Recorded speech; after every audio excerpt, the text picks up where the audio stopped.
درسنا في أعمال القلوب وتزكية النفوس وتطهيرها، سائلا الله جل وعلا أن يطهر قلوبنا جميعا من النفاق وأعمالنا من الرياء وألسنتنا من الكذب وأعيننا من الخيانة وأموالنا من الربا وبيوتنا من الحرام. اللهم يا ربنا إنا نسألك الإخلاص ومتابعة الرسول صلى الله عليه وآله وسلم في الأقوال والأعمال الظاهرة والباطنة وحسن الخاتمة. Donc on continue notre dars du cœur, dars pour la vie du cœur, pour la purification de l'âme. Allah subhanahu wa ta'ala, quand il aime son serviteur, il purifie son cœur. Mais quelqu'un qui est loin de la miséricorde d'Allah subhanahu wa ta'ala, il néglige son cœur, il néglige son âme. Et finalement, son âme devient aveugle, sourd et muet. Le rappel ne passe plus et il ne médite plus. Quand on parle du paradis, pour lui, c'est lui seul qui va y aller. Quand on parle de l'enfer, il voit les autres parce que son cœur est malade. Il ne se pose pas de questions. Il y a deux maladies, celle du corps, mais la pire, c'est celle du cœur. Et la pire des choses qu'on peut trouver ici, sur terre, tu ne peux pas détester quelqu'un et faire plus que de le tuer. Si tu le tues, c'est fini. Tu ne peux plus faire autre chose pire que la mort. Ça, c'est le corps. Mais le cœur, c'est après la mort. Ça continue jusqu'après la mort. D'où l'importance donc de prendre soin de son cœur. Si le cœur est bien, toute sa famille le sera aussi. Les yeux, les pieds, les mains, ainsi de suite, jusqu'à la langue. Aujourd'hui, encore une fois, on va parler d'une chose qui est répandue, d'une maladie qui est répandue parmi les croyants. Parmi ceux et celles qui font la prière, et des fois même qui font le hajj, et des fois même qui jeûnent en dehors du ramadan, et peut-être même qui prient la nuit, mais malheureusement, Shaitan, il les a eus avec cette maladie, par cette porte. Et des fois, tu peux trouver quelqu'un qu'on appelle même imam, ou bien cheikh, masha'Allah, des gens l'écoutent. Il peut même faire des conférences, donner des cours, mais il a cette maladie. Des fois, tu peux trouver même un père de famille qui a encore cette maladie, une mère de famille. C'est une maladie qui est répandue. Et ça, c'est le fruit de la maladie interne et intérieure, la maladie du cœur. Et cette maladie, c'est la médisance et la calomnie, que beaucoup négligent, ou bien que beaucoup essayent de transformer en d'autres noms. Ils l'appellent des fois par, je dis la vérité, des fois ils l'appellent par d'autres noms, je conseille, mais en vrai, Allah il sait que c'est de namim wal ghiba, c'est de la médisance, c'est de la calomnie. On a parlé de ce matin du hadith que Abu Huraira, subhanallah, c'est la suite pratiquement, nous a rappelé que le prophète sallallahu alayhi wa sallam a dit Min husni islam al-mar'i tarkuhu ma la ya'ni, fait partie de la bonne compréhension du bon comportement du serviteur d'Allah qui est bien dans sa religion de se mêler et de s'occuper de ce qui le concerne. Il ne regarde pas, il ne s'intéresse pas de ce qui ne le regarde pas. Et donc, on va parler de ce point. Et pourquoi? C'est un travail du cœur parce qu'on ne parle pas de nous, mais on parle des pieux, salafus salih. On va parler des salihin, de awliya Allah. Eux, comment ils vivaient. S'il y a quelqu'un qui devrait normalement parler des gens, faire de la médisance, si c'était normalement quelque chose qui était permis, normalement c'était ces gens-là qui devraient le faire. Parce que tellement ils adorent Allah, même si on l'enlève de leurs bonnes actions, peut-être ils vont pouvoir réussir. Parce qu'ils adorent Allah. Ils prient la nuit, ils jeûnent le jour, ils sont tout le temps dans l'adoration. Malgré tout, ils évitaient ce point. Parce que, on va le voir, pour eux, c'est une arme que Shaitan a. C'est un piège de Shaitan. Dès qu'il l'étale, beaucoup de gens vont rentrer dedans. Parmi ceux qui prient. Tu peux voir quelqu'un dans la religion, dans la sunna, dans le minhaj, dans le salafiyya, dans tout ce qu'on veut. Tu peux le voir pendant 10 ans, il est dedans. 20 ans. Mais toujours, il n'arrive pas avec cette maladie. Il est malade, mais il ne le sait pas. Parce que des fois, Shaitan, il nous embellit les choses. Tu peux mettre un bon qamis, un joli qamis. Tu peux laisser pousser la barbe. Machallah, c'est sunan extérieur. Machallah, tu peux voir le frère. Machallah, tu le vois en apparence, tu dis, j'aimerais bien être comme lui. Ou encore, machallah, j'aimerais bien fréquenter ce frère et cette personne. Tu peux voir une sœur qui met son voile, machallah. Quand tu la vois, tu dis, j'aimerais bien, si je cherche une femme, c'est comme celle-là. Mais elle est malade. Il est malade. Tellement il est malade, le pire, c'est d'être malade sans le savoir. Mais qu'est-ce qui fait que les gens sont dans cette maladie? Il y a beaucoup de raisons. Pour certains, quand on voit le tout, c'est l'ignorance.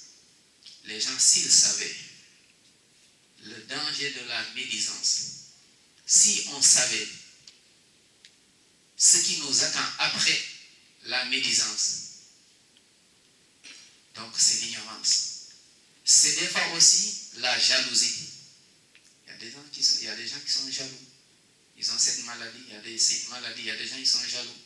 Ils peuvent même montrer cette jalousie, même dans leur propre famille, avec son propre frère, avec sa propre sœur.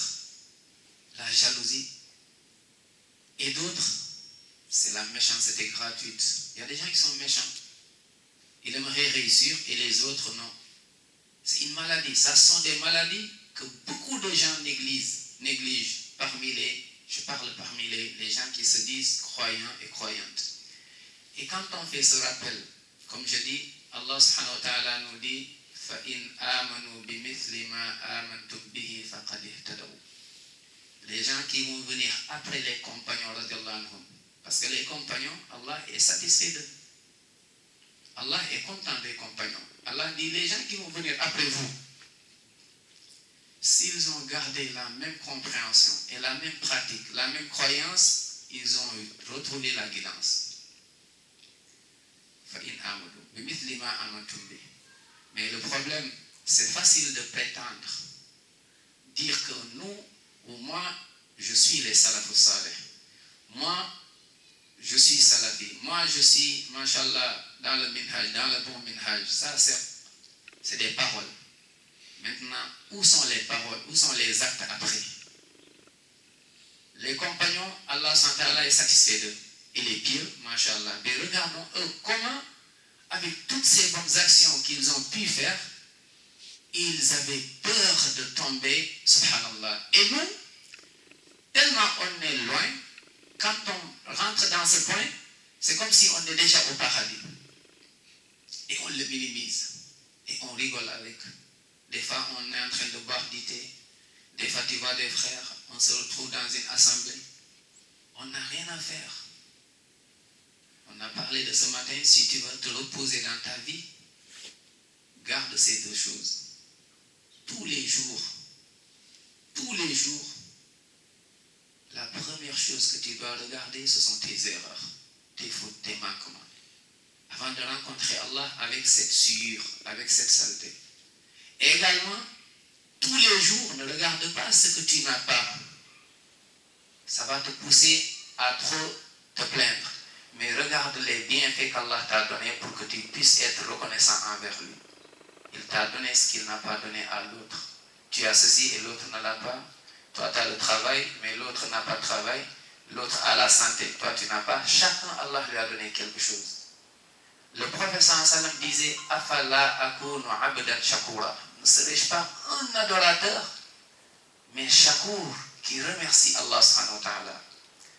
Donc, on va faire un voyage avec les pieds. Salafus salih. Cela, ce n'est pas de la prétention. C'est Allah même qui a témoigné de leur foi. لقد رضي الله عن المؤمنين إذ يبايعونك تحت الشجرة. Allah Akbar. Allah s'entala radiya.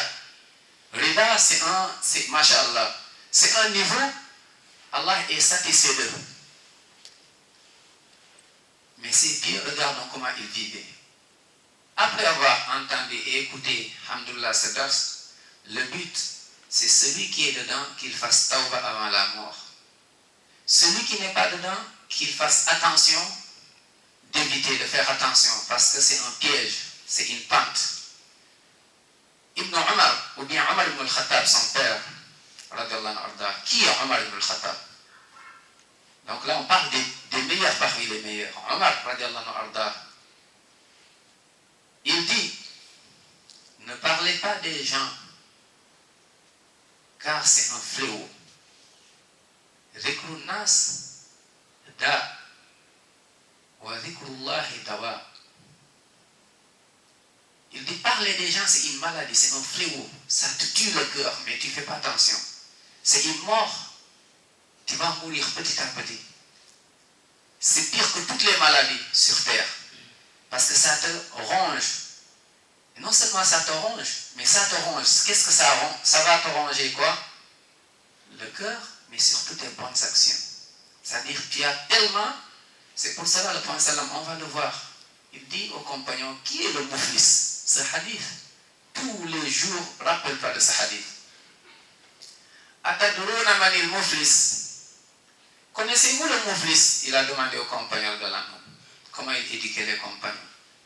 Ils ont dit, pour nous, mouflis, c'est celui, l'homme en faillite, c'est celui qui n'a pas d'argent, qui est ceci et cela. Il dit, c'est pas ça. Al-mouflis, le vrai perdant, celui qui est vraiment en faillite. Il dit, c'est celui, man ata yawm al-qiyamah, qui vient yawm al-qiyamah. إذا زلزلت الأرض زلزالها وأخرجت الأرض أثقالها وقال الإنسان ما لها يومئذ تحدث أخبارها بأن ربك أوحى لها يومئذ يصدر الناس أشتاتا. Les gens vont se rassembler. Pourquoi? ليروا أعمالهم, pour voir ce qu'ils ont œuvré. Il n'y a que deux groupes. فمن يعمل مثقال ذرة خيرا اللهم اجعلنا منهم. Celui qui fait du bien, خيرا, et il va le voir. Celui qui fait du mal aussi va le voir. Il n'y a que ces deux groupes. Il dit, mouflis, c'est celui qui vient. Quand on a regardé, il a fait la prière, Allahu Akbar. Le frère, la sœur ne ratait pas de prière. Mashallah, la sunna, mashallah. Il a jeûné, il a fait, je ne sais pas combien de hajj. Des montagnes de bonnes actions. Mais il ne voit pas ces montagnes de bonnes actions.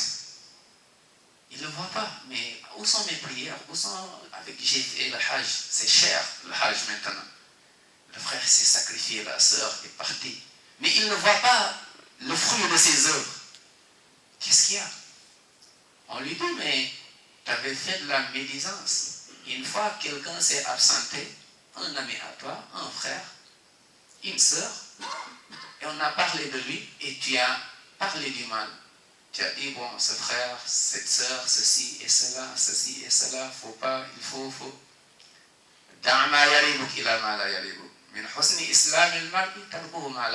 Laisse ce qui ne te regarde pas, laisse les gens. Regarde tes erreurs. Il dit, qu'est-ce qu'on fait? Tu as fait du mal à A, à B, à C, à D, et ainsi de suite. On prend tes bonnes actions, on donne à A, on prend encore, on donne à B, et ainsi de suite. Mais d'autres gens viennent, Ya Rab, celui-là me doit quelque chose, c'est une dette. Parce qu'il n'y a plus de travail, c'est la récompense. Mais on regarde, il ne lui reste plus rien, il n'a pas de bonnes actions, il a tout donné. Parce qu'une fois, il mangeait et il parlait sur les gens. Et là, on a tout donné. Qu'est-ce qu'on fait? On appelle les autres, on prend leurs mauvaises actions, on les donne. Et il se retrouve en enfer. C'est celui-là le perdant. Avec toutes ses bonnes actions,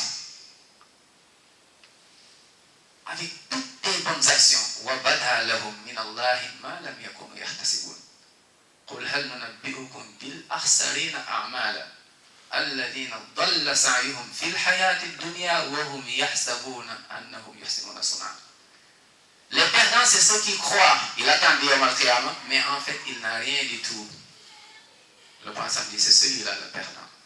C'est pour cela Ibn al-Qayyim, rahmatullah alayhi, ce sage, il dit, tu peux trouver quelqu'un, la prière, le jeûne, masha'Allah, il dit rien à dire, mais Shaitan s'est accroché dans sa bouche et il lui fait perdre toutes ses bonnes actions.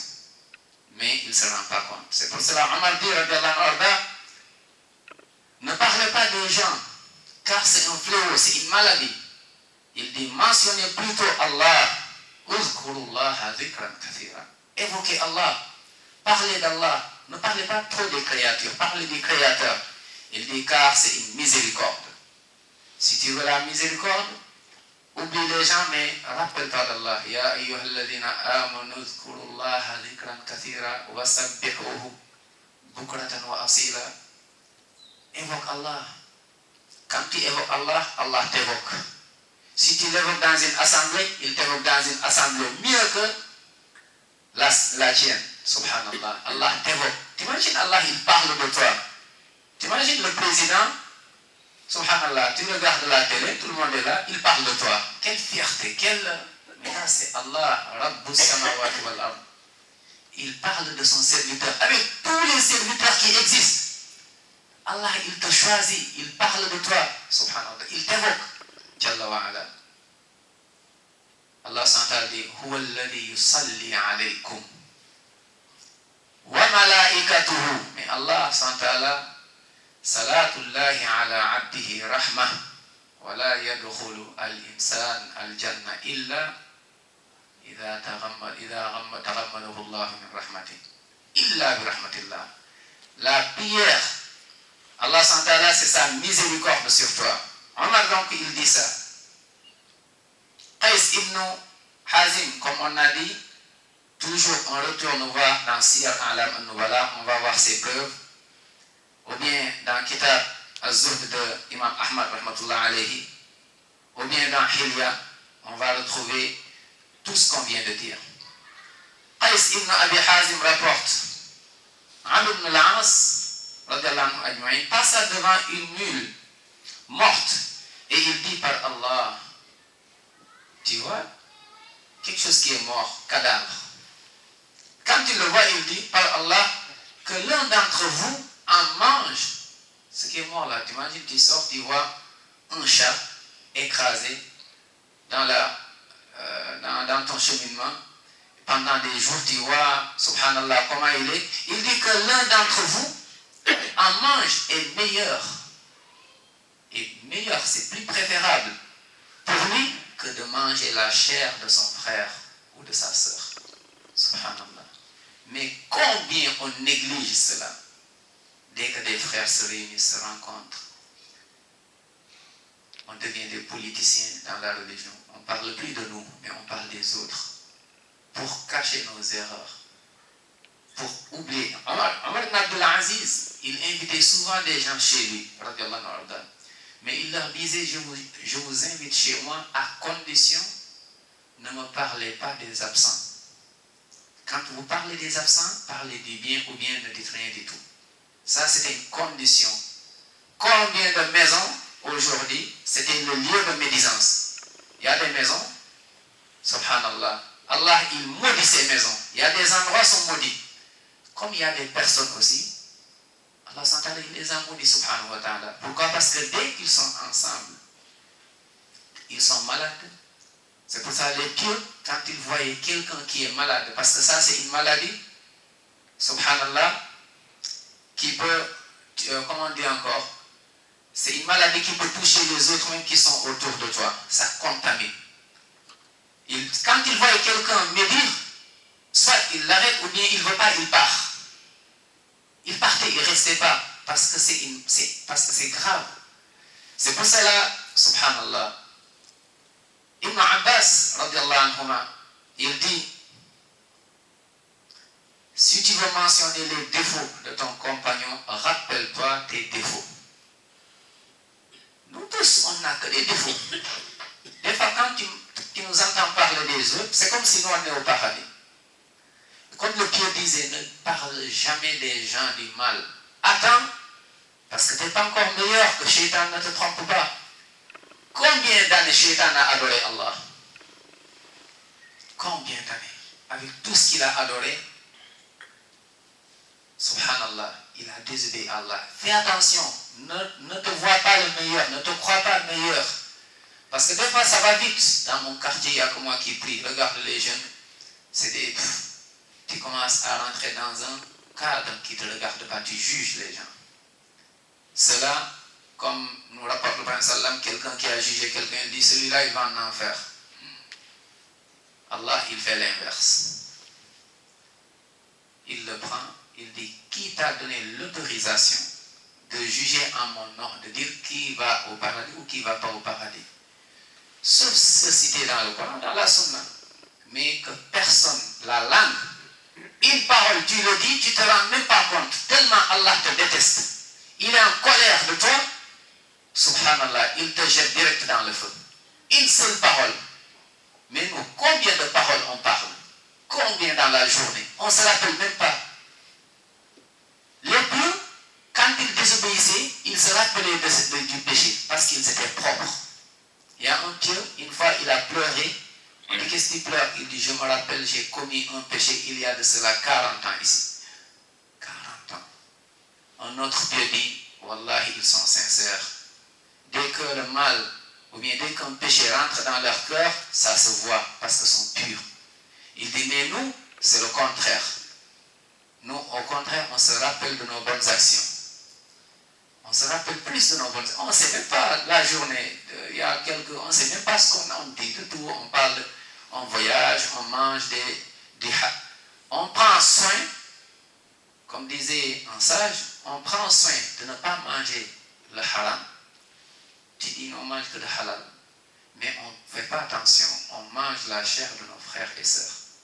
Le frère, il ne mange pas de haram. Lui, c'est de halal. Sauf quand il s'agit de la chair de son frère. Allah a dit Ya ayyuhalladhina amanu ijtanibu kathiran min al-zann.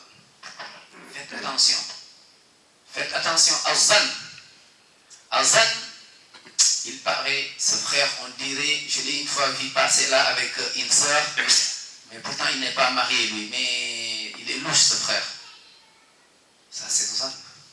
Qui t'a dit que ce n'est pas sa sœur? Pourquoi tu ne vois pas positivement? Le frère, je l'ai vu, à lui, ceci. Non, rentre pas dans cela. Ijtanibu kathiran min az-zann. Inna ba'da az-zanni ithm. Wala tajassasu. N'espionnez pas les uns les autres. Ne vous espionnez pas. Il y a des frères, c'est une maladie. Il y a des gens, ils te voient passer, ils regardent dans la mosquée, le frère, ses erreurs, comment? Ça, c'est une maladie. Fais attention. Shaitan, il te pousse dans son piège. Non. Retourne vite fait, demande pardon à Allah, reviens vers toi, laisse les gens. Il dit Inna ba'da dhanni ithmun wa la tajassasu wa la yaghtab ba'dukum ba'da. أَيُحِبُّ أَحَدُكُمْ أَنْ يَأْكُلَ لَحْمَ أَخِيهِ مَيْتًا فَكَرِهْتُمُوهُ. Aimerez-vous? Tu es avec un frère, il est mort, on va faire le lavage, on finit. Avant de l'enterrer, tu dis attendez, donnez-moi juste, je veux les côtes, ces côtes, donc vite, pas côtes d'agneau, mais ces côtes d'un frère, tu manges. Personne, cadavre, tu touches même pas, tu as peur, mais tu le manges. Frère, wallahi, c'est pas du jeu, mais ça, beaucoup le négligent. Beaucoup de frères. Tu peux voir le frère, Masha'Allah, wallahi, tu dis Allahu Akbar, des frères comme ça, Masha'Allah, comment il aime la sunna, tu vois voir la sœur, mais Shaitan, il les tire avec cette corde. Il dit, Abu Darda, ses compagnons, c'était les sages, c'était les, Masha'Allah, sahabatu Rasulillah sallallahu alayhi wa sallam. Il dit, celui qui propage à propos d'un homme des propos dont il est innocent, écoutons bien. Ça, c'est un rappel. Inna fi dhalika la dhikra liman kana lahu qalb. Ça, vraiment, c'est un rappel pour tout le monde, moi en premier. Allah est juste. Frère, si tout le monde t'apprécie, tout le monde applaudit. Tu es le bon, tu es le meilleur imam, tu es le meilleur frère, tu es le ceci et cela. Wallahi, alors qu'Allah subhanahu wa ta'ala dit que tu es un mauvais, wallahi tu es un mauvais. Ne prends pas en considération ce que les gens disent trop. Mais regarde kayfa haluka, kayfa anta ma'allah. Comment tu es avec Allah? Comment tu es avec Allah? Ne perds pas de temps. Ça c'est une maladie. Si tu rentres dans cette maladie, ça te bloque, c'est une lourdeur, tu deviens lourd. Tu peux voir des frères, tu peux voir des sœurs. Le frère, pendant des années, tellement il est dans la médisance, il devient lourd, il n'a plus de programme pour sa religion. Subhanallah. Il n'a plus de programme. Parce que Shaitan, il ne peut pas. Tu peux voir un frère, il apprenait avant, il révisait le Coran, il avait un programme avec son cœur. Il avait un programme sincère avec Allah. Il s'occupait de sa famille. Il s'occupait de ses priorités. Shaitan, il déforme. Maintenant, il oublie ses priorités. Il rentre dans des détails qui vont le mettre sur le chemin de l'enfer. Il n'apprend tout. Il y a beaucoup de frères qui ne l'apprennent plus. Il y a des gens, tu parles des gens alors que dans ta propre famille, wallahi, tu as tellement de choses à faire dans ta propre famille. Des fois même, ton frère est tellement loin. Tes soeurs, ta propre famille, tellement tu as du travail, Shaitan te fait oublier tout cela, mais il te ramène vers des gens, subhanallah. Et tu laisses des fois des gens qui font des haram matin et soir, qui mangent des haram, qui sont loin de Dieu. Shaitan, qu'est-ce qu'il fait? Mais il est intelligent, il est hyper. Shaitan est malin. Il te pousse, subhanallah, vers des gens qui prient, qui jeûnent, des amis. Le moment où tu parles du mal d'une personne, peut-être c'est là, en ce moment-là, il est en train de il est en pleine prosternation. Peut-être il est en plein jeûne. Peut-être il prie. Peut-être il fait doua. Rubbama yabki. Peut-être il pleure même. Allah est tellement satisfait de lui. Mais malheureusement, Shaitan, il te laisse dedans pour que tu perdes tes bonnes actions. Ikhwa, wallahi, faisons attention. Ça, c'est beaucoup le banalisent. Faisons tawbah. Demandons pardon à Allah. Arrêtons de parler du mal des gens. Le musulman doit être miséricordieux. Un musulman, un musulman, une musulmane, tellement tu es miséricordieux, quand tu vois quelqu'un prendre le chemin de l'enfer, ça te ronge le cœur. Tu fais tout pour l'aider. Mais tu ne l'enfonces pas et tu ne le pousses pas vers l'enfer. Nous, des fois, tu vois quelqu'un, il était avant, il ne priait pas. Avant, il ne jeûnait pas. Avant, il était dans le haram. Il vendait même de la drogue. Il était en boîte de nuit. Il faisait le haram, le sihr. Et il retrouve le chemin du paradis. C'est fini. Et pourtant, avant, il avait quand même des vertus. Malgré ces mauvaises choses, mais il avait quand même des vertus. C'est quelqu'un qui respectait les personnes âgées, quelqu'un qui aidait des gens. Tu vois, des gens, ils sont loin de la religion, mais ils ont quand même dans leur cœur. S'ils voient quelqu'un qui est pauvre, ils l'aident. Pourtant, lui, il ne prie même pas. Il ne jeûne même pas. Mais il n'aime pas l'injustice. Il y a des gens, ils font n'importe quoi, mais ils n'acceptent pas l'injustice. Il y a des gens, ils respectent leurs parents. Il y a des gens, quand ils voient quelqu'un dans le besoin, ils vont l'aider, ils vont sortir une bonne somme, ils vont le donner. Et ils ont un comportement, quand ils ont quelque chose à dire, ils vont venir te le dire. Pourtant, ils ne sont même pas trop dans le deal. Et tu le vois maintenant, il est dans la religion, bien, plein dedans. Toutes les vertus qu'il avait, il les perd. Il les perd. Maintenant, il ne pardonne plus. Il juge tout le monde. Maintenant, il est renfrogné. Il ne rigole plus. Il ne sourit plus. Il ne rit plus. Il vient à la mosquée. C'est comme s'il est dans une église. Ça existe. Il rentre dans la mosquée, c'est fini. Je suis le seul ami d'Allah. Il ne parle plus à personne. Et quand des fois il va voir des gens qui ne prient même pas, qui ne sont même pas musulmans, il rigole avec eux. Il est bien avec eux. Avec ses frères musulmans, il est dur. Les compagnons, c'était l'inverse. Muhammadun Rasulullah. Walladina ma'a ashidda ala al-kuffar. Mais ruhama baynahum. Ruhama baynahum. Ils étaient miséricordieux envers eux. Mais ils étaient durs envers les mécréants qui combattaient l'islam. C'était dur envers les ennemis de l'islam, ceux qui combattent l'islam. L'islam ne nous interdit pas, ne nous dit pas, toute personne qui ne croit pas, il faut être en... Non, on ne juge personne. Qui ne croit pas, tu ne crois pas, c'est entre toi et Allah. Mais ils étaient durs pas envers tous les mécréants.